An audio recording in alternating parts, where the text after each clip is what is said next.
Hi, I'm Rob. And I'm Rob. And this is Ask Rob and Rob. Welcome to Ask Rob and Rob, the show where you get your property questions answered. We are so lucky to have such educated and curious listeners sending us wonderful questions every single week. And today is no exception. We've got two great questions coming up. And if you've got a great question of your own, it's so easy to send it in. Just give us a call on 013 808 00035 or go to propertyhub.net/ask. Either of those methods will connect you with our voicemail. You can record your question and we will answer it. Let's get on with doing just that. Today's first question is from Luke. Hi Rob and Rob, it's Luke from London. Thanks as always for your amazing content. I'm a regular listener and also a phone-inner, if that's even a word. You guys have been really helpful in the past and helped me out with answering some questions, and I'm hoping you can do the same for me. So my question today is regarding the 18-year cycle. Now, I did get in touch at the start of the year and you gave a great explanation at the time. However, fast forward a few months, the market's going crazy, interest rates are just rocketing. Do you feel we're entering the winner's curse or the back end of the cycle a bit earlier on this time due to the aftermath of COVID and the war in Ukraine? Now, the reason I say that is I bid for a property that was online for offers over 135k, and I went in at 131,500. I felt it was a fair offer. However, I was informed by the agent today it's sold at over asking price. So I'm not sure what that figure is, but it's sold at over 135k. Bearing in mind, from information I got from Zoopla, the same property was purchased by the current vendor last year for 120k and is now sold for over 135k. Which is nearly an extra 15,000 to what it was last year, which based on the growth you guys have spoke about is not crazy.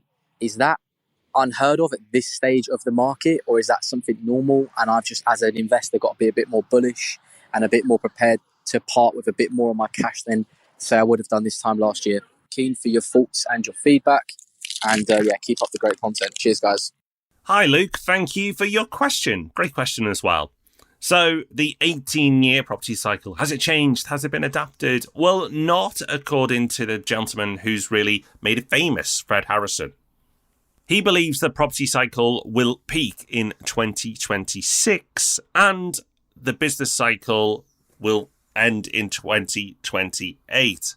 So after 2026, he thinks property prices will start to decline to begin with slowly, and at some point between 26 and 28 the crash occur. So based on that, the winner's curse would be 25 and 26.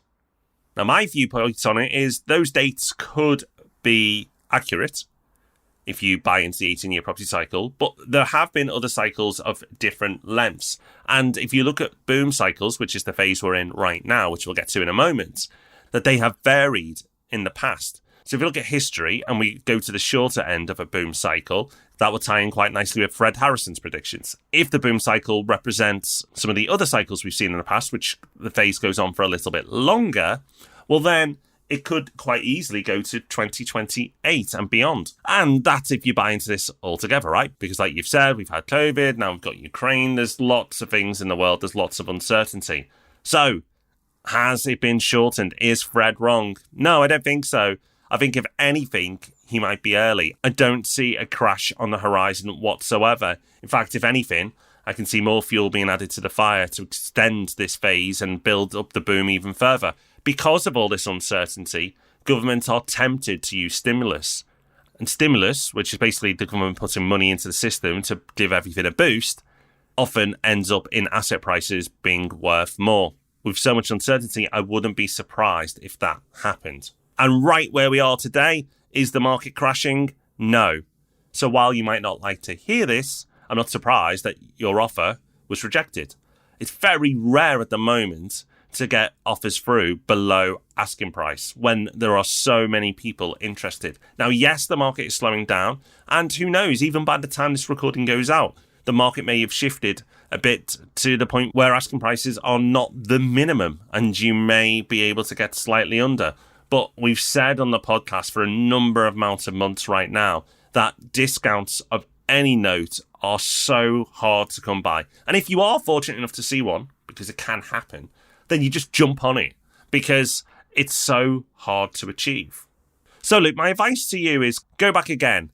get yourself back into the market and have another go. The second half of the year will be slower than the first half, so that's the good news. It's not going to be as intense. So now is a decent time to get yourself into the market because, let's face it, the first 6 months of the year have been an absolute nightmare. It's been absolutely manic for anybody trying to buy a property. Yes, if you own one, fantastic, watching your properties all go up in value, but trying to buy one has been a complete nightmare.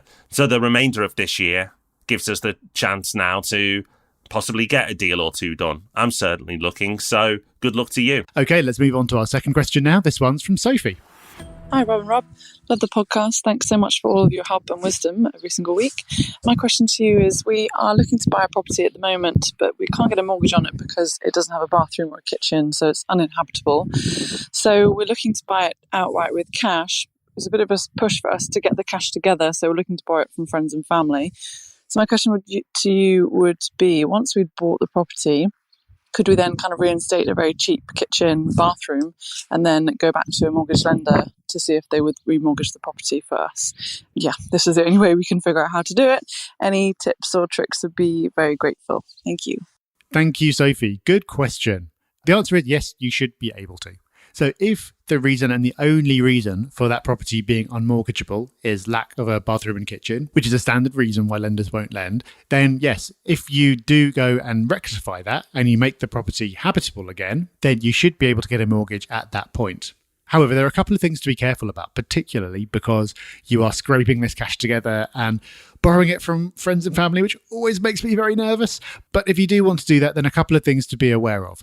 The first is you need to be very sure that there aren't any other reasons why you wouldn't be able to get a mortgage. So some of those might be related to the property itself. So an obvious reason might be if it had a short lease or if it was made of non-standard materials. There can be non-obvious reasons or non-immediately obvious, like it was next door to a pub, or it could be nothing to do with the property and there could be a reason why you personally can't get a mortgage.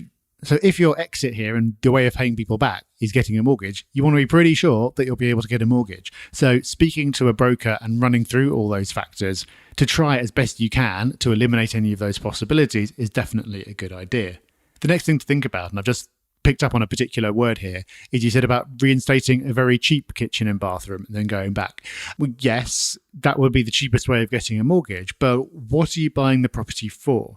If you're buying it to rent out, then yes, you don't need to be putting in the most incredible kitchen and bathroom, but you probably do want something that is pretty durable, so it gives you sort of 10 years of use rather than falling apart after the first tenancy. And if you're going to be flipping the property and trying to sell it again, then chances are the type of owner-occupier you're selling it to will want a slightly nicer kitchen. So that might just be a turn of phrase, but I would look at this in terms of not just trying to get to the cheapest way of being able to refinance, but the one that's going to make sense for your future usage of the property. And then the final thing to be aware of is just timeframes. So some lenders, a lot of lenders, will insist that you've owned the property for 6 months before you can apply for a mortgage. And then given that it normally takes a couple of months to get a mortgage through at least, you could easily be looking at 8-9 months before you're able to get those funds. It's possible with some lenders to do it faster. But again, I'm focusing on this because you're talking about paying people back. So it's important to be aware of that time frame. And again, if you work with a broker, they might be able to direct you towards a product that isn't necessarily going to be the absolute cheapest, but will perhaps allow you to refinance faster if that's a priority for you. So, Sophie, in short, I'd say there's nothing wrong with your plan, but it is a slightly riskier play.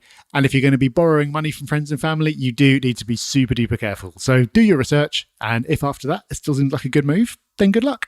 That's it for this week's Ask Rob or Rob. Thank you so much to today's questioners. Do send in questions of your own, and we'll see you back here on Thursday for the Property Podcast. Bye-bye. Bye-bye.